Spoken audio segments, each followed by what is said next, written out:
I played F125 early and got a first chance to try reverse racing on the game. Now, first things first, before we get into any more information about how reverse racing works, I think one thing that a lot of you guys who watch my channel will be interested to know is that it has been confirmed that the reverse tracks of Silverstone, Zandvoort, and the Red Bull Ring, all three of those reverse layout versions will be available in career modes after Season 1. So Season 2 onwards, just as in previous F1 games where they've allowed you to add those additional circuits like Portimao, now you can add in the reverse versions of those circuits. That essentially gives you three kind of different new Grand Prix tracks to race at in career mode, because as you're about to see in this video and I'll go into, these reverse tracks, it's not the same as when your favorite creators have done like a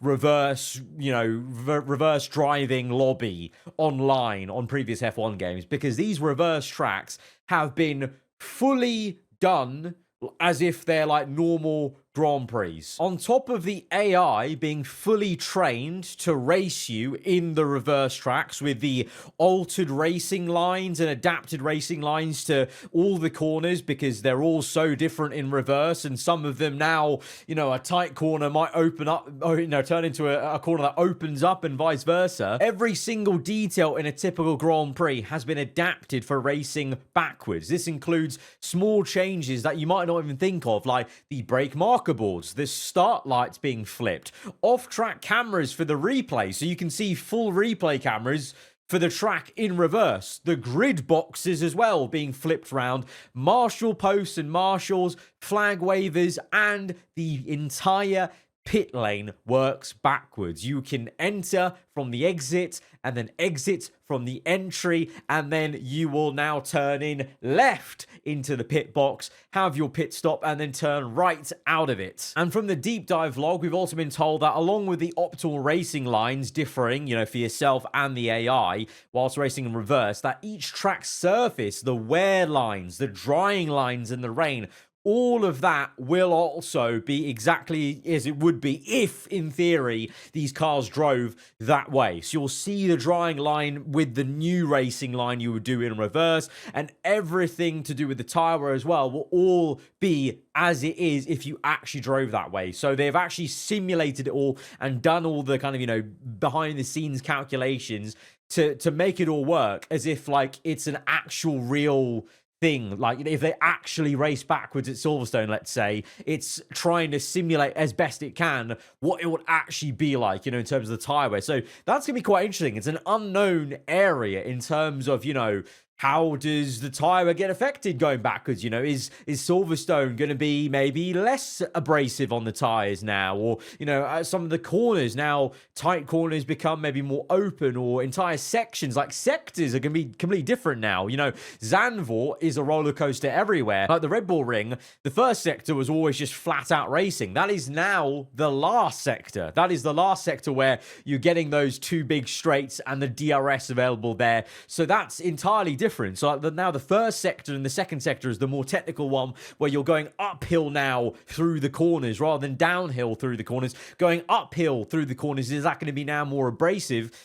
We don't know. It's going to be a big unknown now doing those. And amazingly for career mode plays, you can add that into your career mode experience after Season 1, which even I didn't get confirmation with playing this early. Like, I got obviously some good time to do some time trial laps around the reverse circuit, so you can see on screen right now, what it's like. But I had no actually inkling that they were actually going to make it available for career mode. I actually thought, kind of annoyingly, it might just be a bit more of a Grand Prix mode thing where you can have some fun with it offline in little doses. But now you can actually just go ahead and have them as staples in your career mode if you end up liking them. Or obviously what will be even better is changing them out every other season, so you get a different flavor for those tracks every season. And I think this might set a really interesting precedent going forwards. Like, let's say, if enough, let me know in the comments below. Will you be trying the tracks in reverse? Will you be putting them into your career modes, for example, after season 1? Because I reckon if the player base, you guys, all of us, if we vote with the tracks that we choose to play, like if a lot of people choose to do tracks in reverse, like consistently playing them, adding them into career mode, because they'll, I think, be able to pull that sort of data of how many players actually implemented the reverse tracks in their career modes. If a lot of people actually like it, and I personally think, like, for one, I already know that's definitely something I will experiment with and do in my career series, because it just basically gives you 3 extra tracks in a way, because they're so unique going backwards. Hopefully, maybe if enough people are doing that, it actually sets up the opportunity where they might consider doing this work for future tracks, like in the future. So just like with the LiDAR, we spoke about yesterday, they've done now about, what, 7 tracks in LiDAR, and the hope is they're just going to constantly try and add more tracks done in LiDAR. Maybe also this is the start of them adding more and more of the tracks in reverse.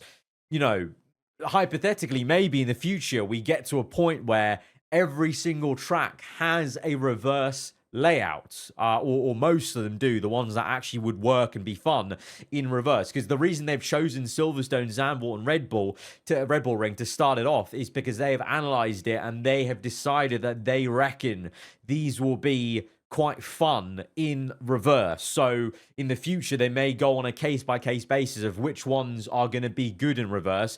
But maybe, like with the LiDAR tracks, you hope eventually that all 20 plus tracks are in LiDAR. Maybe we get to a point where all 20 tracks have reverse layouts, and then you could end up doing like a career mode all in reverse, or just having quite a few in reverse, and it gives you kind of double the amount of different gameplay options when it comes to career mode season after season, or Grand Prix, time trial, multiplayer, etc. So although I've seen and to be fair, some maybe warranted skepticism from quite a few people when it got announced in the reveal trailer of, is this really the right thing to do? There are other things to focus on. I agree, there are definitely other areas of the game to focus on still, but I think if you're nitpicking, I think adding reverse tracks in is quite a good addition, because it does actually tangibly, in the way they've done it with all the different additions, with the grid boxes, pit lane, everything all change reverse, it does actually give you a lot of unique gameplay added on,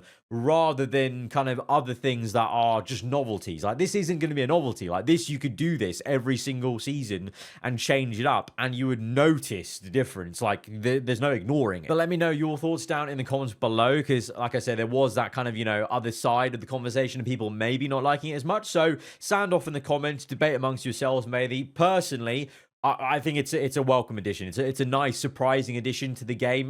More surprising that I even didn't know until the embargo dropped and the deep dive blog dropped, basically, that these would be available in career mode. So that's even better, to give you more gameplay. So more of that kind of stuff and more LiDAR stuff when it comes to the tracks itself. For me personally, I'm always going to welcome. And guys, obviously this video comes after yesterday, where I uploaded 2 videos on the general gameplay aspects of F1 25 that I got to test out early, and then also the decal editor. So you guys haven't seen those videos, check those out. And then of course, speaking about my team briefly there, last week, obviously, we did the big overarching video on my team, driver transfers AI. So go check that out to see where my head's at with that and all the features there. And I think after this, well, next week now will come the deep dive into Breaking Point and talking more about the story mode, which I did get to try out a little bit. So I have, again, some exclusive gameplay of all the over-the-shoulder stuff from Breaking Point itself, Breaking Point 3. So tune in for that one next week. And then after that, it will be a case of waiting then for the preview build in May, and for creators to get hands on with the game at that point. So guys, if you have enjoyed this one though, be sure to hit the like button. Let me know what you thought in the comments below. When you're around here, then do get subscribed for weekly Formula 1 content. I'll see you guys next time. Goodbye.